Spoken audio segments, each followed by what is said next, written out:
Un plaisir de vous savoir fidèle aux 12h45 de Bénin Business 24. Bonjour à tous, voici le sommaire.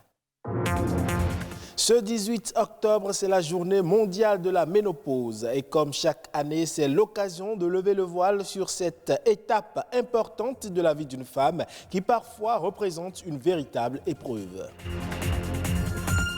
Et puis le mois du consommant local se poursuit avec la valorisation du Made in Bénin, en occurrence des motifs et designs qu'on retrouve parfois sur les tenues africaines et qui fascinent de nombreux Béninois. Enfin, avec l'avènement du numérique, on assiste à une nouvelle forme d'archivage, communément appelée l'archivage numérique. Il apparaît comme une solution plus pérenne pour sécuriser les documents.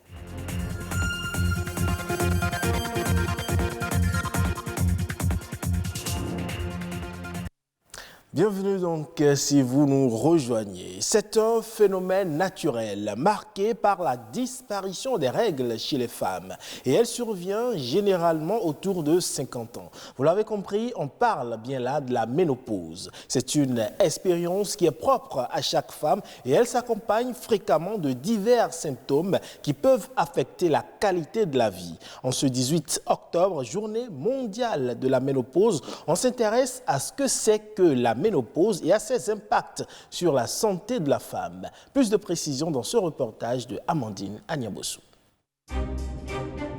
Phénomène naturel chez la femme, elle demeure leur plus grande peur. Le passage à la ménopause décèle certaines craintes, car souvent considérée comme une calamité ou une maladie. La ménopause, c'est une étape de vieillissement physiologique dans la vie de la femme. Et cette étape est caractérisée par un ensemble de modifications, de changements que la femme aura à constater sur son organisme. Elle intervient chez les femmes dont l'âge est compris entre 45 et 55 ans. L'arrêt de production d'oestrogènes et de progestérone s'accompagne de symptômes que l'on appelle troubles du climatério. Ces symptômes sont variables d'une femme à une autre. Les symptômes les plus courants que nous avons régulièrement comme motif de consultation, il y a des épisodes de transpiration excessive qui s'alternent avec les bouffées de chaleur. Il y a la nervosité, le stress qui augmente. Il faut reconnaître également que suite à ces modifications hormonales, la femme dans cette période est susceptible de développer plusieurs pathologies liées à d'autres organes tels que sur le plan cardiovasculaire. Il y a certaines substances qu'elle aura en manque, comme par exemple la chute du taux de calcium. Il n'existe pas de traitement à proprement parler pour ce phénomène. En revanche, des solutions existent pour atténuer les symptômes. La femme est exposée à plusieurs facteurs de risque. Déjà, au plan psychologique, il faut que la femme comprenne que c'est une étape physiologique, ce n'est pas la fin de la féminité. Toutes les modifications que la femme constate en cette période, on peut, quand elle est bien encadrée, on peut retarder la survenue de ces modifications-là, que ce soit par des soins d'entretien, que ce soit par des médicaments, que ce soit par des exercices physiques pour l'entretien corporel. Donc il y a tout un arsenal de choses qu'on peut utiliser pour permettre à la femme de toujours bien se valoriser pendant cette période, même après la ménopause. La ménopause est encore un sujet tabou dans nos sociétés. Elle n'est pas un drame. Bien vivre sa ménopause dépend du corps, de la tête et de l'environnement.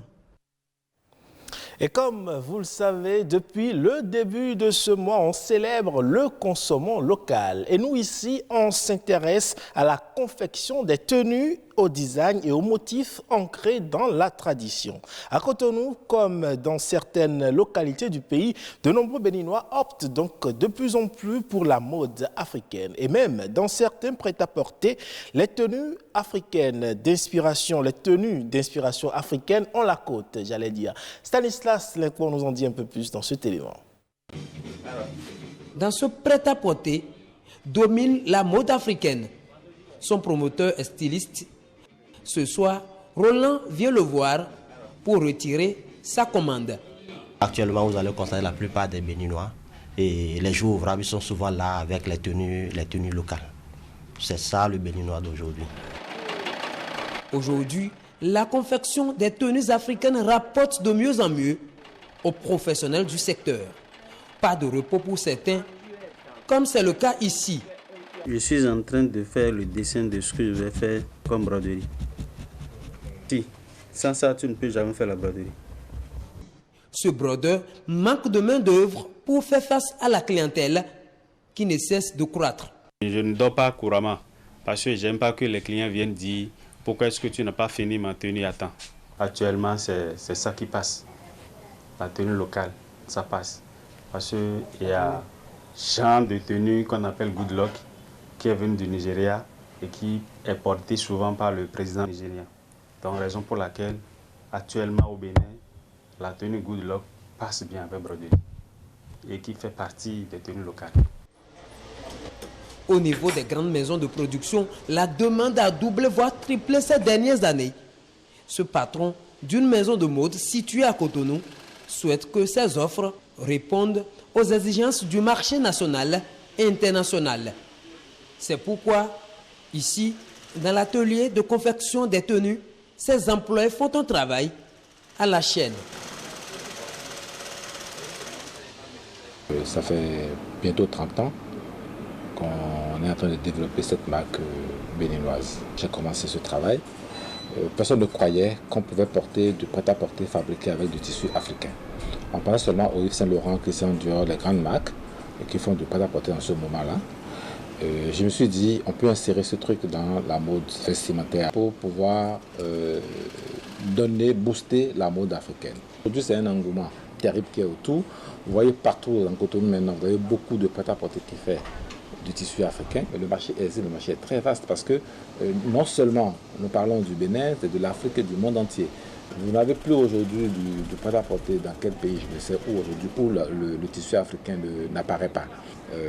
L'Afrique centrale, le Cameroun, le Congo, le Gabon, tout ce monde vient au Bénin s'approvisionner en vêtements. Le style vestimentaire africain s'ouvre au monde et le Bénin, qui rêve de devenir le carrefour de cette mode, travaille à satisfaire ce vaste marché. Retour à présent sur les actions menées en faveur du respect des droits des filles au Bénin. Des organisations non gouvernementales se mobilisent de plus en plus et initient des ateliers de réflexion pour lutter contre la marginalisation et le non-respect des droits des filles. Émile Azokota et Miché Elegbe nous en parlent dans cet élément. 600 millions de filles dans le monde sont victimes du mariage forcé, dont 1000 cas de grossesse cette année au Bénin. Un tableau sombre peint par l'ambassade des Pays-Bas. Et pour éviter le pire, un dialogue intergénérationnel s'impose. Le mariage des enfants est d'abord la chose des religieux, parce que ce mariage ne se fait pas sans la famille. Et au sein de la famille, il y a la religion qui est ancrée. Et vu les normes socio-culturelles et surtout traditionnelles religieuses que nous avons, qui s'imposent fortement à nous, il va de soi que les religieux soient représentés ici auprès des âmes pour la lutte contre le mariage des enfants. Tolérance zéro pour le mariage des enfants. Ça, c'est une campagne. La campagne a continué, mais pour la pérennisation, pour la durabilité des actions entreprises, il fallait trouver un mécanisme, une stratégie pour prendre la relève. Et ceci en impliquant les différentes parties prenantes. Et quand je parle de parties prenantes ici, je fais allusion d'abord à l'État qui garantit le respect des droits, la jouissance de ces droits. Promouvoir les droits fondamentaux des filles et mettre en évidence les inégalités de genre qui subsistent entre filles et garçons, c'est l'ambition de tous les acteurs qui luttent pour le respect des droits des filles. La JIFI, un creuset idéal pour faire entendre la voix des filles et se mobiliser pour leurs droits partout dans le monde. Beaucoup d'actions se mènent aujourd'hui pour pouvoir aboutir au respect des droits de la jeune fille, mais nous sommes encore très loin des résultats, des objectifs visés par les différents programmes qui interviennent dans ce domaine. Et donc, toute action qui pourrait permettre d'accroître la voix des jeunes filles, d'accroître le leadership des jeunes filles, de permettre aux jeunes filles de jouir pleinement de leurs droits dans la société, à la maison, à l'école, au service pour celles qui sont déjà professionnelles engagées, est la bienvenue et donc je suis très heureuse. Elles ne sont pas seules. Elles réclament à avoir la parole pour leur avenir, pour s'exprimer, pour marquer d'un trait très fort leur présence. Parce que le monde est menacé aujourd'hui. Je vous ai rappelé qu'il y a près de 600 millions de filles qui sont menacées par le mariage.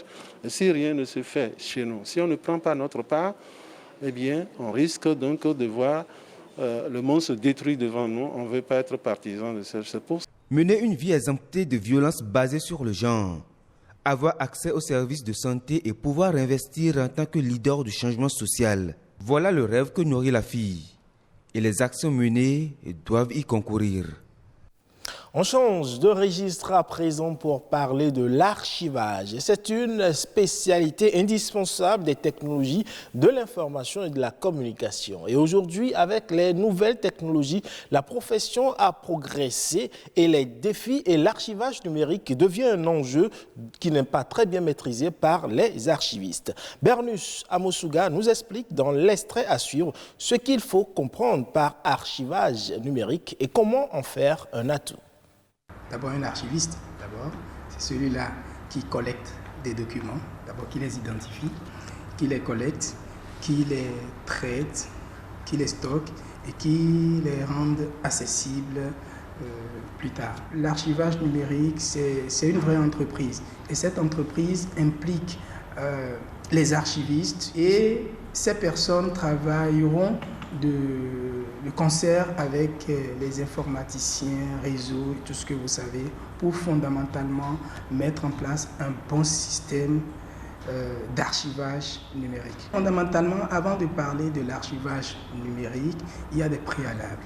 Et ces préalables-là commencent par une étude d'abord de faisabilité. Et cette étude nous permet d'avoir un certain nombre d'éléments pour organiser physiquement les documents. C'est dès lors qu'on a ces outils de gestion, qu'on a même le personnel à utiliser, les moyens matériels et financiers à mettre en place, qu'on peut passer à l'organisation physique. C'est quand on a fini ces étapes maintenant qu'on parlera de l'organisation de l'archivage électronique. Mais cet archivage se fait de deux manières.